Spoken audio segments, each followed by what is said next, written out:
This is video 2 of the LearnRx class called Resisting Entropy, and it's titled The 3 Phases of Life.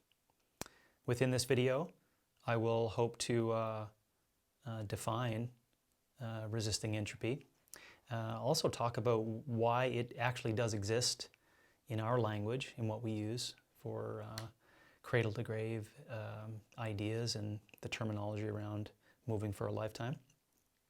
And I'll discuss a little bit about age classifications as to, I find that, the age classification really brings it into perspective for individuals, because then you can say, well, I'm 48, where do I fit in?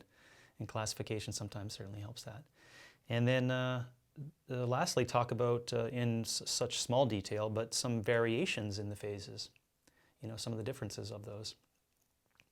So actually, before starting with the definition of resisting entropy, I should classify, because I have not, just the language around the 3 phases. There's grow, peak, and resist. And grow, you can think about it as the younger years of growing and development. Peak is at that peak period of life. The way I like to say it is you got the dog and the home and the college education and the partner and maybe children and job and the peak. And then resist is the later years after that. And so this is what we mean by the language of resist is actually a phase classification. But resisting entropy, if you want to think of it, is actually an action. Right? So it even in its description of resisting entropy, it asks for people to work against this order in the universe, that things just actually turn in on themselves and get into disorder. And that's essentially what the definition is of resisting entropy. If you know that entropy is a natural phenomenon that's going to occur amongst humans, i.e. we grow and develop into these things, and then over time there's this natural disorder that occurs in the systems, you can just imagine that if that is to be true, that this disorder will occur and cells will die, and as I say, we'll get weaker, shorter, and more forgetful. Then you can see the actions of the word resisting against that become something that we could work towards. And so in action, it's you're trying to just hang on for dear life and resist against that natural occurrence that's going to happen. So that's what resisting entropy means. Why does it exist? Well, I have down here my notes to make sure I bring up one of my former mentors, Bernie Nowakowski. He had taught me about this language of what's called fundamental systematics. To be really short on it, there's these individuals that had this skill of observing these patterns in the universe, and also patterns amongst human nature. And these patterns run really deep amongst all the things that we do.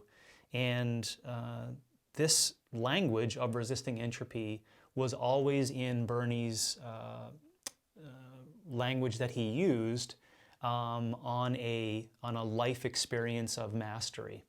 So when he'd look at life experience for a big picture phenomenon for individuals, with all, you can imagine all the big questions that are asked inside of there. Why? What's the meaning of it all? How do you find purpose inside of this? Then this obvious area towards the end of this almost North Star for individuals that were experienced both in their career and in their lives that they were living. We always ask the question, what's the purpose of doing all these things in your later years? And fundamental systematics shows in all systems that this resisting entropy toward the back end of mastery is always present. And so then I thought about that for what I used to teach in, I used to teach, I guess I still teach it because I'm teaching it today, but this idea of maximum physical potential.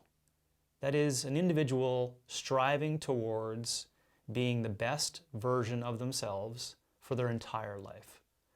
And then I contemplated that a lot and I taught it a lot, and I would draw it up on boards and show people progressions of it, etc.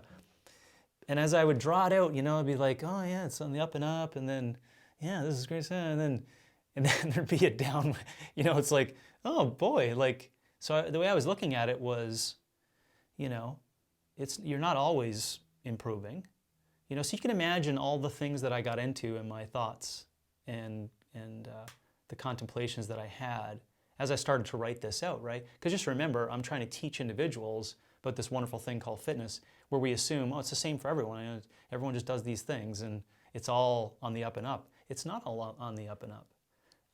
And it's on the up and up at a higher rate for some, and then over time, it's not for others, and for others, there's no up. So you see the idea around Bernie's, language of fundamental systematics, me recognizing it's there and then trying to apply it to the physical universe. To me, it just made so much sense, and it brings us here today for, discussing what it is. So it does exist, and it is important to discuss. The age classifications are more gray between, I guess we like to say there's no clear demarcation between these ages, but if the curve does exist, and if resisting entropy does exist, then the question remains that in a biological phenomena with chronological age being used, the question would be, well, what would be these grow, peak, resist ages? So grow would be 0 to 25, peak would be 25 to 40, and resist would be 40 to 85. So why 85, just to start? Well, we're just giving you an average number of life expectancy for most individuals today, all things being equal, to experience a full life of potential and full life of fantastic experiences. Other questions inside there would be, why 25? We all know that it seems like, for example, my daughter, who just the other day is now taller than her mother, and she's only 13, at 18, she stops growing in height, right? And there's maximum hip width, for females, for males, more shoulders, upper body strength, etc. But it doesn't stop at 18. So why I use 25 is that it's well known now that it's around that period of time where you're getting, quote unquote, all organ systems and all brain development maximized. Okay, so if you think about that, there are still growings that occur from 18 to 25. So that's why I use 25 as that top end point. And it is important, obviously for a separate video, but that's why 25 is used for grow. 25 to 40, why it's peak, is because in most cases, using 25 as the jump off point for the previous end of grow to 40, 40 is at that point in time on averages for current modern times where you are at your peak physical reproductive capacity. So that means that just beyond that, you're going to start to wane, and using both males and females in this somewhat differently, but we'll just classify them together on that. The chances of doing one of those major functions for the rest of your life, which does have implications in terms of like everything else that goes on in the system from there forward, you really are at the top end within that period of time, 25 to 40. So as you can see, there could be arguments, right? Well, maybe 44, 45, 48, maybe. But 40 is it. And then 40 to 85, why? Because remember that curve that I drew, right? From 40 to 85, it goes down. It doesn't flatline, right? And it doesn't go up. It goes down.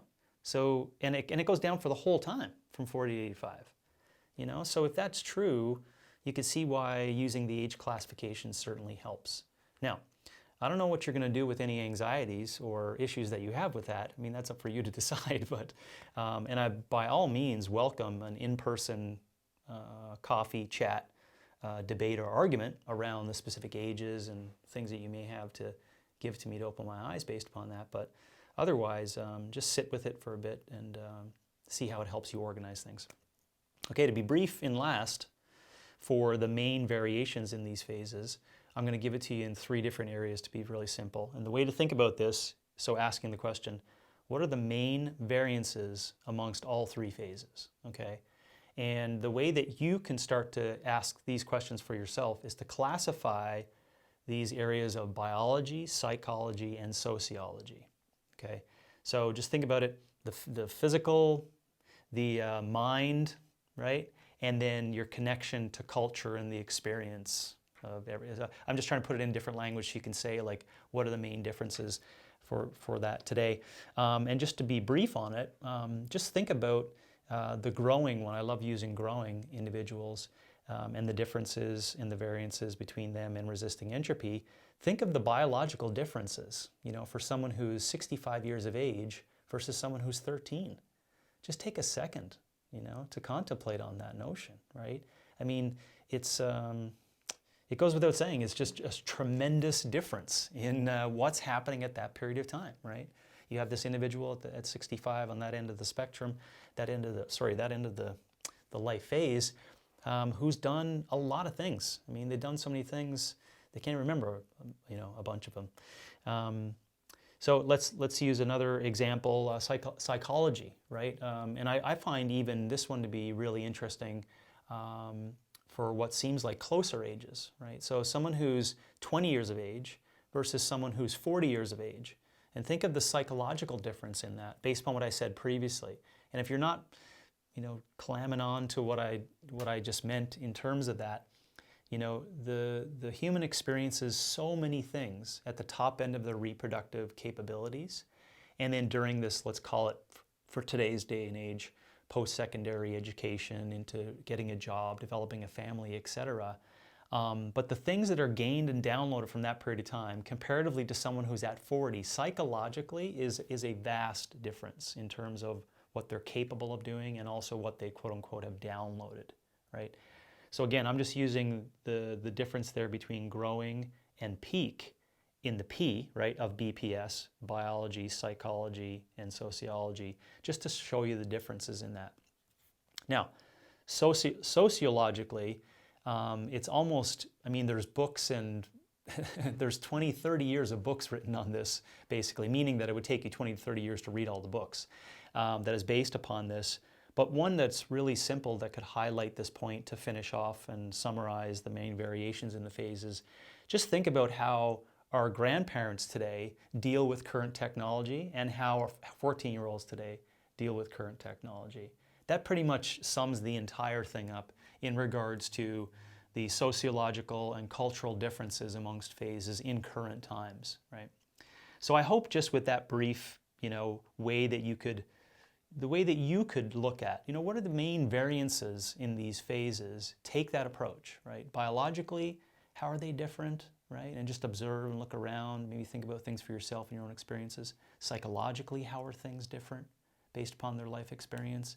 And then sociologically, think how things are different, right? Look at the culture and look what's currently happening in current times, and it may give you some insight into that. So that was video 2, called The 3 Phases of Life, where we redefined, again, resisting entropy. I talked about, you know, how it came to be and why it does exist. We discussed age classifications. That could be a positive way for you to kind of determine where things sit, and something for you to go away with to help you determine what I see as well as the main variances in these phases.